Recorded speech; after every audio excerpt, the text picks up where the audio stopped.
Nunca es tarde para expresarnos y liberarnos. Creencias, tabús, sexualidad, miedos, relaciones, ideologías, controversia, prejuicios. Hablemos sin poses, sin miedo al que dirán. Yo soy Tefa y esto es Lo Tenía que Decir. Hola a todos, ¿cómo están? Bienvenidos a un episodio más en Lo Tenía que Decir.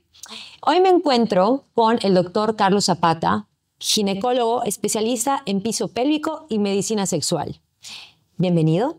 Hola, muchas gracias por la invitación. Quise invitarte porque se me hace un tema muy importante hablar de las disfunciones sexuales.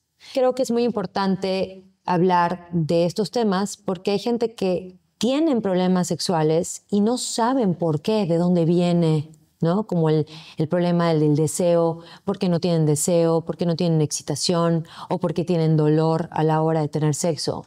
Cuéntame un poquito alguna experiencia que hayas tenido con algún paciente que te haya llegado y que te diga, ayúdame, no puedo con esto, ¿no?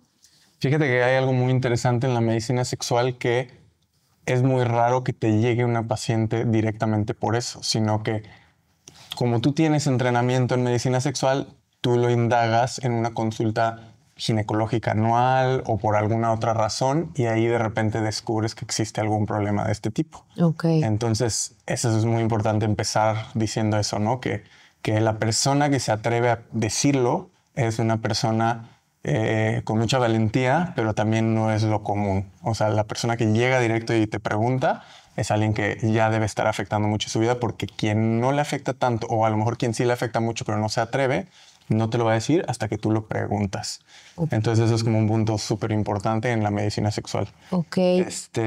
Casos de medicina sexual, y como en algún momento platicamos, lo dividimos a grandes rasgos en 4 diferentes rubros, que es problemas de deseo, de excitación, de orgasmo y de dolor. Entonces, he tenido pacientes de los 4, no sé cómo de qué. Pues de orgasmos, por ejemplo, hay personas que tienen muchísimos orgasmos al día y ¿qué hacen con eso? O sea, cuéntame un poco de eso. Sí, pues problemas de orgasmo. Luego hay quien no tiene orgasmos y eso ya le está causando angustia. Solo consideramos todas las cosas sexuales como un problema o un trastorno cuando está causando angustia. Porque si alguien no alcanza orgasmos o no los tiene o cree que no los tiene y no le molesta, es normal. Solo es una variante de la vida sexual de cada quien. Pero hay quien no los tiene y le causa angustia, ese es un tipo de problema. Quien los tiene de una intensidad muy reducida cuando antes eran diferentes. Y lo que dices, hay gente que tiene orgasmos todo el tiempo cuando no los quieren tener y eso ya es un problema muy invasivo. ¿Cuántos orgasmos al día pueden tener? No, el número también es muy variante, pero este problema del orgasmo muy frecuente durante todo el día, que es PGAD en inglés, es Persistent Genital Arousal Disorder. Es una enfermedad en la que los genitales todo el tiempo están como estimulados, aunque la mente no lo esté. Entonces las personas pueden tener aumento de vascularidad en los genitales, pueden tener orgasmos sin desearlos, pueden eyacular, tener eyaculación femenina, pero el problema es que esto no ocurre durante un contexto sexual, sino que esto está ocurriendo mientras estás viendo a tu hijo jugar fútbol, mientras estás con tus suegros, mientras estás en misa. Entonces imagínate que esto te pasa y tú no lo quieres, claramente se siente como una invasión de tu cuerpo sobre ti mismo. ¿Y cómo lo controlas? Pues hay que hacer un abordaje, eso ya es como parte de lo que hacemos en la consulta y en la revisión. Ajá. Tenemos que abordar a la paciente de una manera, lo que platicamos, biopsicosocial. Todo problema sexual se tiene que abordar de una manera biopsicosocial, lo biológico, hormonas, anatomía, o sea, lo que el médico ve. Psicológico, las pacientes que tienen ansiedad, depresión, O malestar. algún problema de la infancia, violaciones. Exacto, eso es muy importante y es frecuente en temas de índole sexual. Y lo social, el contexto familiar, el contexto de pareja, el contexto sociedad. de relación, de sociedad, de religión. Entonces, evaluando todo eso es como parte inicial. Y luego hay que revisar en una paciente que tiene estos problemas del orgasmo, tenemos que revisar por regiones, o sea, ver si el órgano diana, el clítoris, la vagina, el vestíbulo, los labios, tienen alguna alteración. O si viene más arriba, los nervios de la pelvis, la columna y los nervios de la columna, el cerebro y los neurotransmisores. O sea, es todo un abordaje que tenemos que hacer tanto pues, hormonal como de estudios de imagen, como de interrogatorio. Quiero que me platiques cuál ha sido el caso más heavy que te ha tocado atender. Yo creo que esa enfermedad es ¿Te ha la más tocado? pesada de todas. Sí, porque problemas de deseo, problemas de excitación, problemas de cierto tipo de dolor, la gente lo aprende a sobrellevar y a lo Claro. mejor no afecta tanto en tu día a día. Pero, por ejemplo, sí, tuve una paciente que tiene un dolor pélvico crónico, pero que aparte se asocia a síntomas genitales de excitación que no quiere y que tiene orgasmos espontáneos. Y esto es de los problemas sexuales que más se asocia, por ejemplo, con suicidios. Hay una revista en donde se publican artículos médicos muy importantes de medicina sexual que se llama The Journal of Sexual Medicine, en el que la portada de uno de los meses era de una paciente que tenía esta enfermedad o este trastorno de los orgasmos. Y ella era una artista y ella dibujaba y ella vivía con este síntoma tan intrusivo. Y una vez hizo un dibujo sobre para qué ella era la enfermedad y lo mandó a la revista y lo publicaron y fue la portada de la revista. Y era de una chava triste, sentada, como deprimida, y en el área de la vulva había una araña viuda negra gigante como perchada en ese sitio. No manches. Entonces esa era su interpretación de lo que esta enfermedad era para ella. Sí, claro. Cuando otras personas a lo mejor dirían, está teniendo orgasmos, de que qué padre. No. Y dices, no, es lo contrario a padre. O sea, Claro. fíjate en esta imagen de una viuda negra perchada en tus genitales y eso es lo que ella sentía de la enfermedad. ¿Cuál es el mito sexual más absurdo que has escuchado entre tus pacientes? No sé si la palabra absurdo, pero sí hay mitos muy comunes, como por ejemplo que la penetración es igual a sexo o el sexo es igual a penetración.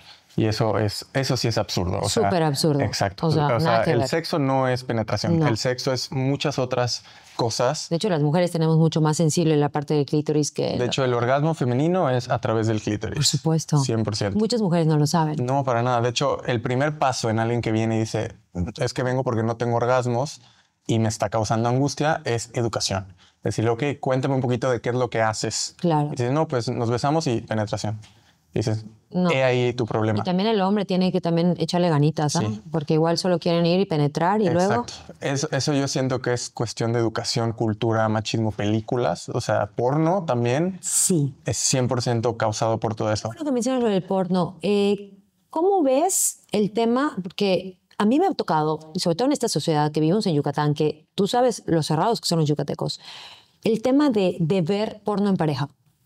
Siento que puede ser una herramienta. O sea, hay veces que pues no, para ciertas parejas, pues que es algo nuevo, algo que se puede traer a la relación.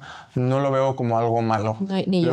El único problema con el porno es un poquito de dónde viene. O sea, Claro. siempre hay que revisar las fuentes. Hay muchas fuentes ahorita nuevas que son como el movimiento post-porno, que es porno ético, porno inclusivo, porno en el que estás seguro que no hay trata de personas Por o abuso de supuesto, mujeres. por supuesto. Entonces siento que cuando lleguemos a ese porno, o sea, como el porno que existe y el universal, ok, pero el problema del porno es todo lo que viene detrás de él, ¿no? Claro. Pero no siento que sea algo malo, Y sino si que quieres verlo con tu pareja, aunque sea como una herramienta, no tiene nada malo. no tiene nada malo. Muchas parejas siento que aquí les gustaría, por ejemplo, ver porno en pareja y no lo hacen por miedo a, ¿será que está mal lo que estamos haciendo? No sé si me explico.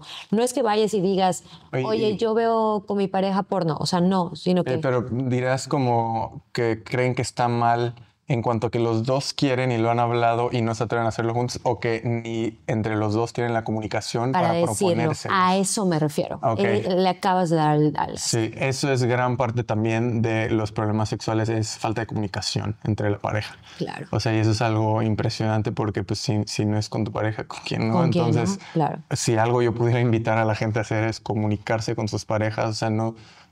Te sorprenderías, hay muchas historias, por ejemplo, tengo maestros que han platicado, psicólogos, psicoterapeutas en medicina sexual, que luego en las clases platican sus experiencias y me acuerdo que una de mis maestras una vez platicó de una experiencia en la que llegaron una pareja sumamente insatisfecha con su vida sexual y que platicando pues entre los dos, o sea, una sesión grupal, decían sus razones, sus inquietudes, lo que pensaban y después de eso los vio individuales y los dos terminaron diciendo es que yo quisiera tener una vida sexual mucho más kinky que la que tengo.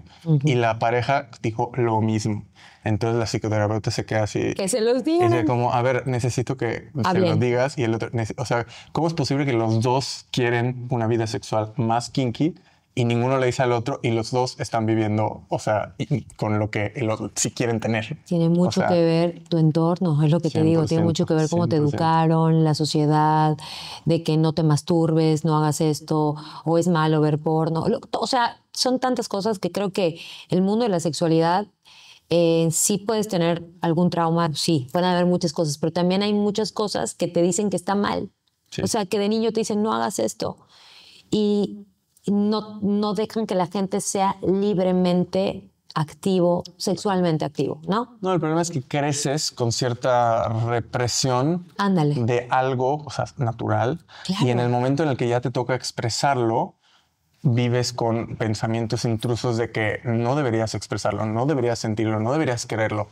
Y entonces entras en conflicto porque dices, ¿por qué algo que yo no estoy controlando, que viene, tengo que, o sea, estos pensamientos tan negativos sobre esto? ¿Qué porcentaje crees tú que los problemas sexuales son mentales o físicos? Yo creo que depende del problema sexual, porque, por ejemplo, si hablamos de dolor, o sea, no es mental. O sea, desde ahí muchas veces a la gente le dicen, el dolor está en tu cabeza, te lo estás imaginando, y no. Entonces, si hablamos de dolor... ¿El dolor de dónde viene? Pélvico, o sea, de los genitales, de los nervios. ¿Por qué duele? Uy, es que es un mundo. Hay muchas causas de dolor pélvico o dolor durante las relaciones sexuales.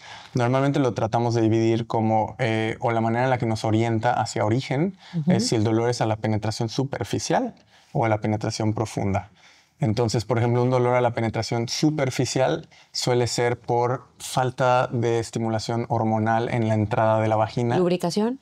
Pues no tanto, puede ser por lubricación, por ejemplo, en alguien que no tuvo un buen preámbulo, no por un problema físico, sino por un mal guión sexual. No hubo preámbulo, no hubo estimulación de los genitales, no hubo, ¿cómo se llama? Lubricación. Se intenta una penetración, dolor. ¿Y el exceso de lubricación? A todo dar, ¿no? Pues también si nada es un problema, a menos de que le cause angustia a la persona. Entonces, exceso de lubricación, si me está causando angustia, ok, podemos ver como alguna estrategia, ¿no? Ok. Pero entonces dolor superficial a la penetración, que se siente como que quema, como que arde, como que rasga, suele ser un problema hormonal y lo vemos a etapas mayores de edad. Problemas a la penetración profunda que no se asocian a la entrada, ya a lo mejor sí puede ser, eso, lo más común que vemos ahí es endometriosis, o sea, problemas anatómicos ya dentro de la pelvis que cuando hay una penetración muy profunda tocan toda esta anatomía sensible, ¿no? ¿Por qué crees que a los hombres yucatecos les cuesta tanto hablar de su sexualidad? Yo creo que esto viene como de temas culturales y de crecimiento en el que hay cierta connotación machista, en el que el hombre tiene que proveer, tiene que no tener ningún problema, tiene que ser semental, Sí. tiene que satisfacer las necesidades de su mujer y de su familia. Y de sus amantes. Y de sus amantes. Entonces, en el momento en el que algo de esto falla, o sea, disfunción eréctil, eyaculación precoz, entonces pues el hombre no va a tocar el tema, ¿no? O sea, porque hablar de la sexualidad, por ejemplo, entre hombres, sí es algo que pasa, pues, o sea, dicen, ay, salí con tal, dice tal, oye, ¿cómo te fue ayer? O sea, es algo que sí platican, pero no platican cuando algo sale mal. Cuesta mucho trabajo acercarse a un médico y abrirse. ¿Te ha pasado que te llegan algunos pacientes y tienes que preguntar acerca de su monogamia por alguna enfermedad de salud? Sí, tanto infecciones como disfunciones sexuales. Por ejemplo, toda persona que viene por un trastorno de deseo hipoactivo, que dice, oye, es que no tengo deseo, mi pareja ya nos está afectando en nuestra dinámica de pareja, es algo que obviamente con la pareja, pues no en la misma consulta, le tengo que preguntar a la persona, porque digo, ok, esta falta de deseo ocurre, o sea, solo con tu pareja y resulta, hay veces que dices, no, pues sí tengo otra persona a la que sí veo y ahí no me falta deseo. Entonces, ok, ¿es un problema biológico tuyo o es un problema de contexto psicosocial de dinámica de pareja? ¿Y qué pasa cuando ya no les atrae su pareja? Ese es un tema que a mí me encanta, lo que se llama trastorno de deseo sexual hipoactivo, que repito, solo es trastorno si me está causando angustia, si no, no. Lo primero que tenemos que hacer es educar sobre la realidad del deseo. No sé si sabías que hay dos tipos de deseo. No, entonces existe lo que se llama el deseo espontáneo, que así de adolescente, desde que veo a una persona y le quiero saltar. Sí. Y ese es casi solo de adolescentes o de relaciones nuevas. Y luego existe el deseo reactivo, que ese es el que todo mundo en realidad Después tenemos. de que llevas años con tu pareja. El deseo reactivo depende 100% del contexto en el que tú te pones. Entonces, si el contexto de tu día es cansado, niños, llegar a casa, limpiar, y ahí de repente quieres sentir deseo espontáneo, olvídate, nunca lo vas a lograr. ¿Cómo cambia la sexualidad en una pareja con hijos y sin hijos? O sea, en mi caso, yo no tengo hijos, ¿no? Y obviamente tienes una vida mucho más activa sexualmente cuando no tienes hijos, pues no tienes tanta... Es que cuando tienes hijos siento que hay mucha distracción. Creo que se resume todo en la palabra contexto. Entonces, el contexto de relación, de contexto social en el que vives es muy importante. Okay. O sea, hay una balanza de cosas que vives que son sexuales y cosas que te alejan de lo sexual. Entonces, cuando esa balanza cae en lo sexual es cuando tienes relaciones sexuales o un acto sexual o deseo. Cuando esa balanza cae del otro lado, por los hijos, por la familia, por el cansancio, entonces pues lo menos que quieres es tener relaciones sexuales. Entonces, todo importa del contexto. Hay parejas que tienen hijos, pero todavía se dan el lujo y el tiempo de tener contextos sexuales. Se van y se ven en un hotel, se van y se ven en un bar, se arreglan en casas distintas y se ven en el bar en vez de arreglarse juntos, manejar al sitio platicando del recibo de la luz. Entonces, el contexto en el que una pareja se pone, pero eso ya luego es decisiones, o sea que tenemos que priorizar estos contextos. Tenemos que echarle ganas a hacer espacios. La gente se burla mucho de agendar el sexo, de ponerlo en el calendario, de que ay, sí, seguro lo pones en tu calendario. En parejas que tienen hijos, eso es lo mejor que puedes hacer. Anotar sexo de que jueves a las 8 de la noche. Entonces, si tú haces eso, dices, este día vamos a llevar a los hijos con tu mamá. Tú te arreglas en casa de tu hermana, yo me arreglo en la casa, nos vemos en el hotel o nos vemos en el bar. O sea, o en un motel, literal. Exacto, literal. Agendarlo es de las mejores herramientas para gente que tiene hijos. Nunca he entendido eso de doble moral, de que quieren hacer muchas cosas con otras personas y no con su pareja. ¿Qué es lo que pasa? Sabes que sí hay como un contexto biológico detrás de eso. Imagínate cómo un hombre que tiene a su pareja de largo tiempo y luego tiene hijos, sí hay una desexualización de la persona. O sea, lo ven todos los días. Aparte de eso, de repente ya estás viendo a la mamá de tus hijos. O sea, a alguien que tú tienes que proteger y cuidar y mantener libre de peligro y de daño. Entonces ahora imagínate que practicas BDSM o que es algo que te gusta. O sea, ya tu pareja en tus ojos está desexualizada porque ahora ya no es, o sea, alguien, o sea, al que le puedes decir algo puerco, ¿no? O sea, es alguien a quien lo ves con ojos de amor y de protección y de no querer hacerle daño. Entonces, pues, ¿cómo le vas a hacer daño en prácticas sexuales, no? Entonces es más fácil para un hombre casado con hijos que lleva mucho tiempo tener esa apertura o eso fuera de casa que con su pareja, pero sí tiene como tal un contexto biológico. Solo se trata como de ver por qué está sucediendo eso y de algunas estrategias como para mitigarlo. Pero sí, es algo muy común eso. ¿Pero por qué? Si no le estás haciendo daño a tu esposa. Pues en la mente de la persona, o sea, es más difícil hacer eso con alguien que ves como la madre de tus hijos. Estoy cero a favor, pero entiendo tu punto, pero, o sea, pero ¿por qué lo hacen con otra mujer y no con su pareja? O sea, a lo que voy es, ¿por qué no buscar como esa todo en uno? O sea, ¿por qué que sea la mamá de tus hijos, pero también poder tener una super relación sexual? O sea, es como, ¿por qué? Nunca he entendido eso. Pues de que se puede, solo es, o sea, tomar estrategias, ponerse en contexto, priorizar que esa parte de la relación siga siendo una parte importante para los dos, ¿no? Ok. Pero sí es mucho más fácil con alguien menos conocido, que ves menos frecuente, menos familiar, como que poder sexualizar a la persona, ¿no? O sea, que alguien que ya has visto en mucho contexto que no es sexual, a alguien que solo ves en un contexto sexual. Por eso se da tanta infidelidad. Es súper común. Hay un libro muy, muy bueno, muy famoso de Esther Perel, en español es El dilema de la pareja. Ella es una psicóloga sexual, psicoterapeuta muy famosa y habla justo de qué es la infidelidad, por qué existe, por qué es tan común. O sea, tiene una frase en el libro que a mí, siento que es muy fuerte porque dice, ¿qué hacemos con esta tradición universalmente condenada, sin embargo, universalmente practicada?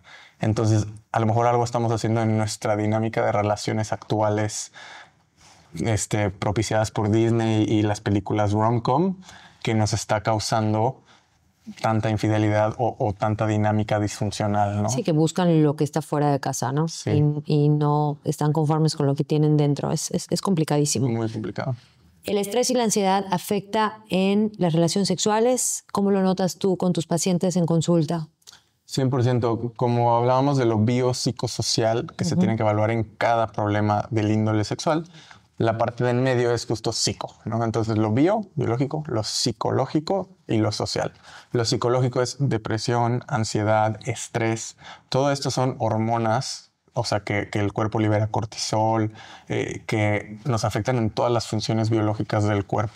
Entonces, si nuestro cuerpo está más concentrado en pelear, huir, resolver un problema, estrés, entonces no va a estar concentrado en tener actividad sexual. Entonces, es parte de la balanza que hablábamos, de balanza de cosas que te llevan a lo sexual, balanza de cosas que te alejan de lo sexual. Claro. El estrés es una que te aleja de lo sexual. Ok. Lo que mencionabas hace rato del estrés y la ansiedad, pues obviamente no ayuda para que llegues a las 8 de la noche y aquí estoy, ¿no? O sea, es como... Sí, no. Y están tan enrolados en el trabajo, en los niños, en el estrés, en el día a día, que al final están tan cansados que lo único que quieren llegar es a dormir, no tener sexo. Entonces, ¿cómo hacer esa balanza para que entre parejas se vuelvan a conectar? Pues cosas que alteran esta balanza, obviamente niños, familia, obligaciones, cansancio, estrés, son cosas que te alejan de la balanza de lo sexual, ¿no? Claro. Pero cosas que te lo acercan es sentirte bien contigo mismo, hacer ejercicio que libere endorfinas, dormir bien, tener buenas relaciones con la gente de tu alrededor. Y muy importante, lo que más te orienta a esa balanza es priorizar esa balanza. O sea, si tú solo dejas que todo caiga de un lado y nunca haces el esfuerzo por girarlo, entonces pues nunca lo vas a lograr. Entonces, ponerte en situaciones y contextos que te generan que la balanza se vaya a lo sexual. Hacer sorpresas con tu pareja. Hacer pensamientos sexuales, planear actividades, sexting. O sea, hay muchas actividades que orientan la balanza hacia lo sexual. Solo es darle prioridad a esas actividades y no solo a la vida diaria. Que de repente estés en el trabajo, que te llegue un mensaje de tu marido que te diga, te veías increíble hoy en el baño. No sé, o sea, cosas que te puedan como calentar para que cuando llegues en la noche digas, quiero tener sexo. Todo eso es parte de lo que hablamos de contexto, ¿no? O sea, de ponerte en el contexto y no solo deseo espontáneo, sino usar el deseo reactivo. O sea, a lo mejor tú no tienes ganas. No, pero te lo van a activar. Pero el deseo reactivo es todo lo que te va a ir propiciando para que empieces a desarrollar este deseo, ¿no? O sea, la espera, las ansias, el que desde la mañana se está tocando el tema y no se van a ver hasta en la tarde. Nosotros pensábamos que de adolescentes todo era deseo espontáneo, porque veías a tu novia, a tu novio y en ese momento querías saltar. Sí. Pero la realidad es que tú de lunes a viernes tenías escuela, no se veían, hacías actividades después. Tú ya sabías que el sábado se iban a ver, iban a poder a lo mejor a tener un encuentro, hacer algo. Entonces tú solo piensas en el sábado o tienes recuerdos del sábado de que no, es que yo con esta persona llegaba el día que lo veía y le saltaba encima. Pero todo lo de antes cuenta. O sea, ¿tú crees que de lunes a viernes las ansias que sentías sabiendo que el sábado lo ibas a ver no es parte del preámbulo? Claro. Entonces eso es lo que ya desapareció y tú crees que no hay deseo. Pero lo único es que no hay deseo espontáneo, que de por sí es algo raro. Hay que trabajarlo. Es deseo reactivo el que tenemos que utilizar.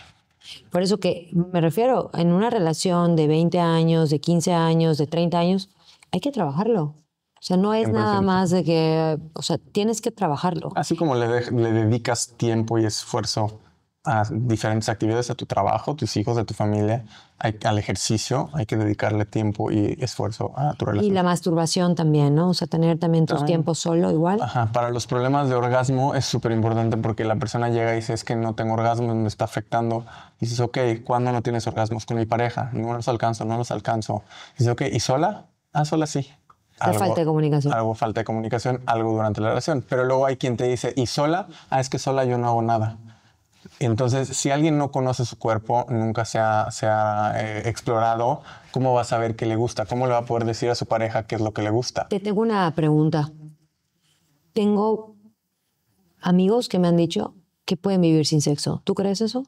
Sí, la verdad es que ahorita las orientaciones sexuales, la asexualidad es algo que sí existe. Es personas que a lo mejor no tienen deseo jamás y eso es normal. ¿Y pueden ser felices así? Claro que sí, 100%. O sea, ¿tú crees que una persona puede ser feliz sin sexo? Sí, hay personas, existe la asexualidad en donde no te atrae sexualmente ningún tipo de persona, no tienes deseo de tener encuentros sexuales. Y si eso a ti no te causa angustia o no te molesta, es algo con lo que solo son variantes de vida, pues. Espérame. ¿Qué pasa cuando una persona te dice, bueno, es que yo no tengo sexo hace un año con mi esposo o con mi esposa, pero lo estás viendo de mal humor, histérico? O sea, eso no es ser asexual, eso es que algo está tapando. Bueno, ahí habría que ver un poquito, o sea, siempre, como te digo, lo biopsicosocial, ¿no? O sea, bueno, antes sí era algo que querías, ahora no. ¿Qué pasó? Ajá, como que qué diferencias hay, cómo es el Sí, a eso me contexto en el refiero. que estás. O sea, lo que quiero decirte es, ¿qué pasa cuando hay una relación, ¿no? Que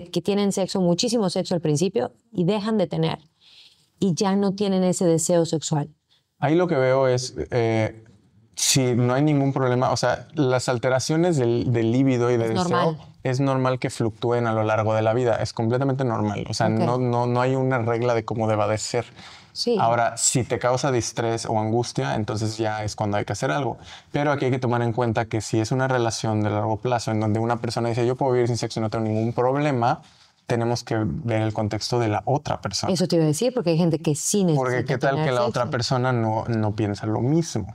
Entonces ahí hay veces que en la pareja tienen que llegar a ciertos acuerdos, como bueno, si tú nunca quieres y sabes que yo sí, o yo decido nunca hacerlo por ti, o tú decides hacerlo de vez en cuando por mí, o yo tengo permiso de salir fuera del matrimonio porque, Te lo iba a decir porque a ti ahorita. no te gusta y pues es parte de, o Si sea, no tienen sexo, o sea, te iba a preguntar eso, si hay personas que no tienen sexo con su pareja y la persona le dice, pero yo sí necesito, evidentemente lo van a buscar fuera de casa. es un gran factor. Eso le llamamos discordancia Claro. de deseo. Claro. Entonces, cuando hay discordancia de deseo es que la cantidad o el deseo que las parejas tienen no está en la balanza. O sea, no quiere alguien si quiere.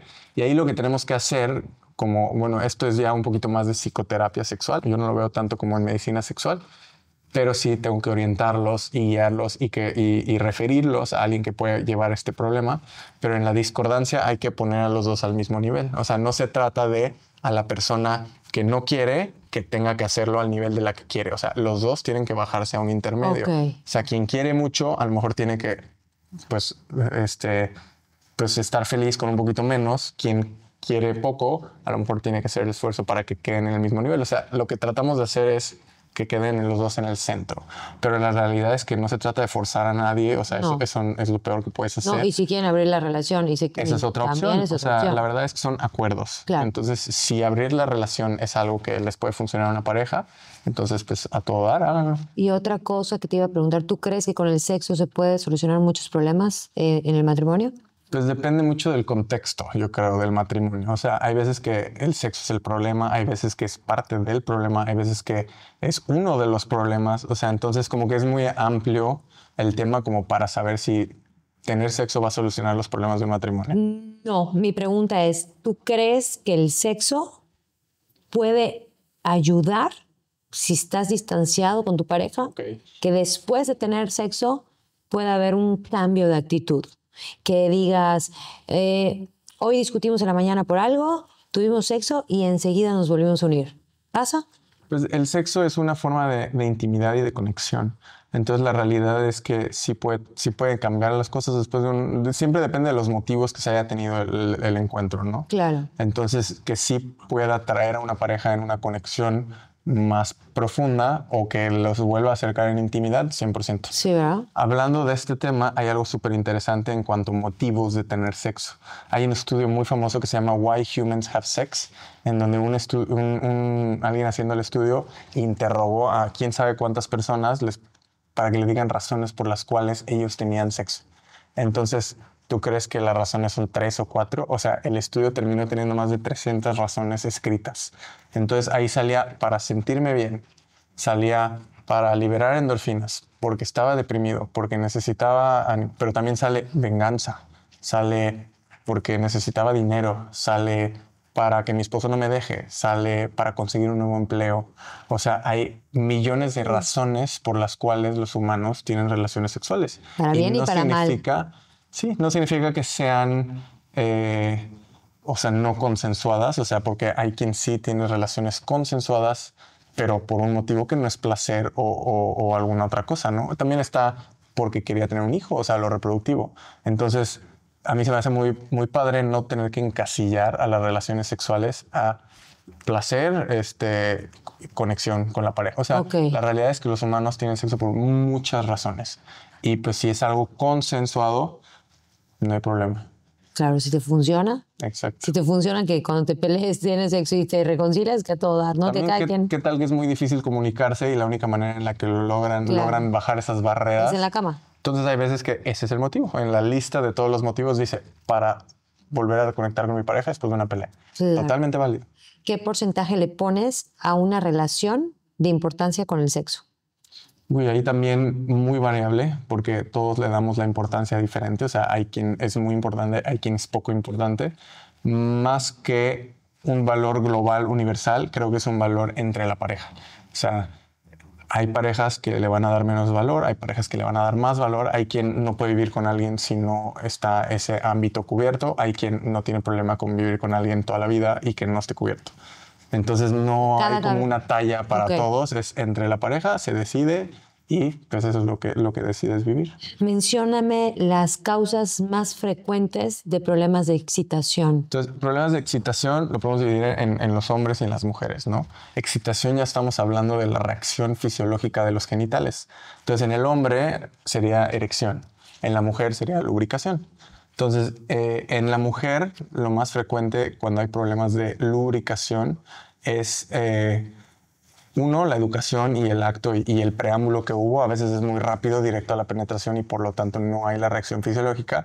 Pero algo que también vemos muy seguido es en la edad perimenopáusica y no significa a los 50, 60. Se puede ser a mi edad, a los 40. Hay veces que desde los 40 existe esto o hay veces que con alguien que tiene 20 años pero que está dando lactancia, la lactancia crea un estado hormonal en el cuerpo de la mujer idéntico al de la menopausia. O sea, los estrógenos sistémicos disminuyen por completo y el cuerpo empieza a tener las repercusiones de falta de estrógenos. Okay. Entonces, lo que la falta de estrógenos le hace al tejido vulvovaginal genitourinario es disminuye la capa superficial de la vagina, se hace delgadita, cambia la microbiota, o sea, los lactobacilos que tienen que vivir ahí y que tienen que pues, mantener un pH ácido para que otras bacterias no lleguen. Entonces, quien tiene deficiencia de estrógenos a nivel genitourinario va a tener mucha resequedad, va a tener comezón, va a tener infecciones frecuentes. Urinarias. Y muy baja lubricación. Okay. Infecciones urinarias y vaginales también. Y una pregunta, las mujeres que son muy húmedas tienden a tener infecciones urinarias, me han dicho, ¿no? Pues justo la humedad sí influye a tener más riesgo de infecciones. Eso lo vemos mucho en época de calor, con uso de traje de baños, que no se cambian el traje de baño de una manera rápida y pues eso propicia un ambiente húmedo en el que puedan producirse las bacterias. Ahora, en el hombre, eso normalmente lo vemos como problemas de erección, ¿no? Entonces, a lo mejor si no se logra alcanzar una erección, pues ya estamos hablando de un problema de esto. Eso hay muchas diferentes causas. Hay mucho componente psicológico, hay mucha afección del porno, en el que la gente que ve mucho porno, entonces ya cuando está con su pareja, está muy desensibilizado y no logra tener una erección. No me digas. Eso es muy frecuente. No sabía. Y también algo que lo hablamos hace ratito, cómo los problemas sexuales pueden ser predictores de un problema más grave. La disfunción eréctil se asocia a enfermedad cardiovascular, por ejemplo. Entonces lo que decíamos, el corazón, un infarto es cuando se tapa una arteria del corazón. Entonces se tapa, deja llegarle sangre al corazón, infarto, se muere un pedazo del corazón. Las arterias del pene son todavía más delgaditas que las arterias del corazón, entonces se tapan antes. Entonces alguien que empieza a tener disfunción eréctil puede ser un marcador de que en el futuro puede tener un infarto. Si este ocurre de la nada, antes había erecciones normales, no hay ningún componente psicosocial y de repente la persona no logra tener erecciones, entonces eso puede ser una causa. ¿Qué pasa con la frustración del hombre cuando no tiene erecciones? Pues eso también es una gran parte Sí, de sí. nuestra mentalidad y sociedad y crecimiento y cultura ¿Qué? en que el sexo es penetración. Entonces, si un hombre cree que él tiene que tener la erección más dura y que dure 100 años y de repente no lo logra tener, le afecta y dice, no, ¿cómo voy a lograr satisfacer a mi esposa con esto? O sea, la realidad es que hay estudios que le preguntan al hombre cuánto quisiera durar y qué tan firme quisiera su erección, y que le preguntan a su pareja lo mismo y abismal la diferencia. La mujer dice, pues, o sea, rígida, pero que no dure tanto, o sea, 8 minutos, o sea, no sé, o sea, no quiero 30 minutos, 40 minutos, Sí, una hora de sí, esto, sí, sí, claro. me va a empezar a doler. Claro. Y el hombre, al contrario, él piensa que si dura 3 horas Es más, es lo mejor. es lo mejor, sí. Entonces, esa cultura de darle tanto valor a la erección y tanto valor a la penetración es la que hace que un hombre se sienta mal, inseguro cuando no lo logra. Cuando la realidad es que hay muchas otras cosas que se pueden hacer. Pero como, por ejemplo, como si un hombre no tiene erección, ¿cómo puede sentir placer sin erección?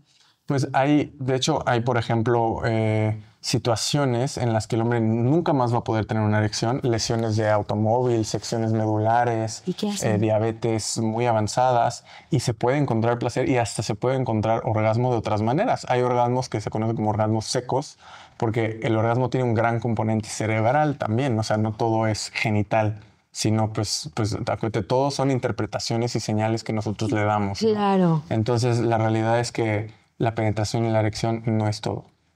O sea, sí pueden Sí, tener placer 100%. sin tener que eyacular. Exacto. Y se han descrito orgasmos sin eyaculación. Existe la eyaculación femenina, pero no todo mundo, no todas las mujeres pueden eyacular. Pues ahí a lo mejor es qué tanto estímulo ha recibido una persona. O sea, si alguien nunca ha tenido un estímulo que llegue lo suficientemente fuerte para causarlo, pero en algún momento lo puede presentar, y si lo tenga. ¿Tiene pipí esa eyaculación? O sea, Sí, han habido estudios que revisan qué es como los componentes del eyaculado y han visto que sí hay orina, pero también hay otro tipo de fluido que luego viene de algunas glándulas. Por ejemplo, hay unas glándulas periuretrales cerca de la uretra que se llaman glándulas de Skene y que son similares, o hay gente que las menciona como la próstata femenina. Entonces estas glándulas también tienen cierta ¿y secreción. cómo lo puedes activar para que esas mujeres tengan ese tipo de eyaculación? ¿Cómo lo puedes lograr? Cada quien es diferente, las reacciones fisiológicas, lo que les gusta, lo que te va a hacer llegar a ese momento es muy distinto, pero la realidad es que con una estimulación prolongada y que la mujer esté muy relajada y que se deje llevar con el momento, porque siento que muchas veces algo que pasa es que siente, por ejemplo, una mujer que tiene muchas ganas de hacer pipí, entonces se detiene y dice, no, vamos a detener. Sí. Entonces hay veces que la vejiga está vacía y no es que sean ganas de orinar, pero pues puede llegar a ese momento. Pero eso ya es muy, muy variable, o sea, cada persona es diferente. Y cada mujer es... Y no significa que no lograrlo sea algo malo o que lograrlo sea algo malo, solo son variantes de reacciones fisiológicas de las personas. ¿Te ha tocado a alguien que tenga problemas sexuales por tema de abuso? Sí, es muy frecuente. Es difícil de preguntar porque en una primera consulta es como lo que me decías, ir al psicólogo. Hay veces que lo más grave o lo más profundo o lo que quieres sacar no lo vas a decir en la primera consulta hasta que sientes que hay cierta afinidad con el psicólogo. Es lo mismo. A veces en la primera consulta como médico no sientes la apertura para preguntarle a alguien directamente si tuvo un antecedente de abuso. Y mucha gente que es abusada, por lo general tienen problemas sexuales ya de adultos. Pues no que vaya de la mano, pero claramente sí se ha relacionado. O sea, por el trauma, ¿no? Sí, o sea, de hecho hay una gran práctica ahorita, un movimiento en la medicina que se llama Trauma Informed Care. Eso significa que cualquier consulta que tú hagas, hagas toda tu exploración, tu interrogatorio, tu consulta, informado a que una persona puede haber sido víctima de trauma, y no solo sexual, sino o sea, de que una persona a lo mejor no tenía redes de apoyo o violencia verbal o violencia económica. O sea, tienes que tomar en cuenta eso. Entonces, es tener mucho cuidado con las revisiones. Siempre hay que tener a una enfermera o alguien que esté contigo durante la exploración física. Nunca haces una exploración física sola. Evitas ciertas palabras o ciertas frases. Y me ha tocado ir a ginecólogos que están solos. No, eso no es para bueno. nada. O sea, si vas a hacer una revisión como Tiene que haber ginecólogo, una- siempre tiene que haber una mujer, una enfermera Qué bueno que lo contigo a la mano. mencionas. Yo creo que sí, estamos en en un momento que sí hay que cuidarse. Tampoco estar mandando nada por WhatsApp de No, para el doctor me salió un grano y le mandas la foto. O sea, nunca debes de hacer eso, ¿no? No, ahorita, o sea, hay un gran problema, no es un problema, pero WhatsApp ha dado pie a que mucha gente trate de buscar consultas en línea o consultas directo, preguntas Sí, rápidas. sí. La verdad es que en momentos y en situaciones, pues qué padre porque es muy accesible, mucho más rápido y puedes resolver cosas. Pero también nada va a suplantar una consulta real. ¿Hay alguna medicina o algo para aumentar el líbido o para quitar el exceso de líbido? Sí, sí existe, solo en México no los tenemos. Para aumentar deseo sexual femenino hay 2 medicamentos, uno que se llama bromelanotide y otro que se llama filbanserin, solo que en México no existen. Uno es, Tienes que ir a es dónde a como una comprar. inyección que te la pones y tienes. ¿Dónde lo Entonces en compras? México no hay, habría que comprarlo fuera del país. ¿Estados Unidos? En Estados Unidos está, en Europa. Ok. El problema, bueno, no es un problema, pero estos medicamentos no deben usarse como una alternativa a hacer un abordaje y un tratamiento dirigido, ¿no? Porque si hay un problema biopsicosocial, Claro. o sea, ¿para qué le doy líbido a alguien que tiene dolor durante el sexo y por eso no quiere tener sexo? Ok. ¿Y para disminuir el líbido? Para disminuir el líbido normalmente se pueden bloquear los ejes hormonales porque las hormonas sexuales en el hombre la testosterona, en la mujer el estrógeno y la testosterona también porque las mujeres también tienen O sea, el testosterona. exceso de testosterona te deja demasiado con líbido, ¿no? Pues sí, o sea, Sí. la testosterona se ha asociado a mayor líbido y de hecho hay veces que se le da a la mujer como tratamiento para líbido bajo y sí es un Y tratamiento. sí es cierto que los hombres sin pelo son hombres que tienen mucha testosterona. Sí, 100%. La caída de cabello es causada por Ah, testosterona. pues ya lo saben, los que están calvos, pues Sí, ya saben que son claro. bien calientes, ¿no es cierto? No, cuando veas a alguien muy barbón, luego sí es alguien que se va a quedar peor. Sí, ¿de verdad? ¿Y tú crees que el exceso de hormona, el exceso de líbido puede afectar en psíquicamente al cerebro de alguien? O sea, que les puede hacer como pensamientos intrusivos, pensamientos raros, o sea, no sé. Todo pensamiento y toda acción tiene orígenes neurobiológicos. Entonces, por ejemplo, hay veces que las personas tienen un tumor en el área frontal del cerebro que causa que estén un poquito desinhibidos. Entonces, hay veces que alguien de repente debuta con hipersexualidad y si se estudia a la persona y de repente se le hace un estudio de imagen de cerebro, ves un tumor nuevo en el cerebro y eso puede ser causante de la hipersexualidad de nuevo, la nueva. Para cerrar con broche de oro, porque está increíble este podcast, me encantó. Gracias por estar aquí. Gracias por invitarme. ¿Qué le dirías a una persona en 10 segundos para mejorar su vida sexual? Edúcate, educación. O sea, la sexualidad no es tabú, la sexualidad es parte de la vida de todos y es más importante de lo que fingimos que no lo es, ¿no? Entonces, educación, conocerse y comunicación tanto con tu pareja como con los médicos y contigo mismo. Sí, es lo importantísimo, conocer tu Exacto, cuerpo, ¿no? 100%. Hay muchas mujeres que ni siquiera saben qué es el clítoris, que ni siquiera saben que en el clítoris es donde más placer puede sentir una mujer. Hay mujeres que de verdad no se conocen. Sí, y eso es parte de, no es culpa de alguien, es culpa del sistema en el que vivimos. Efectivamente. Sí. Pues muchísimas gracias. Me encantó de verdad entrevistarte. Me encanta conocer doctores tan preparados. Te felicito. Está Muchas increíble, gracias. increíble. Ojalá que puedas venir a hablar de otros temas. Esta es tu Yo casa. encantado. Y aquí podemos hablar de muchos temas más, porque esto no se acaba. Muy Son bien. miles de ramas, o sea, Oye, podríamos hablar horas y horas de estos temas horas. y tocar así profundo cada una de los trastornos, ¿no? pues gracias, Carlos. Gracias por estar aquí y nos vemos a la próxima. Nos vemos al próximo. Gracias.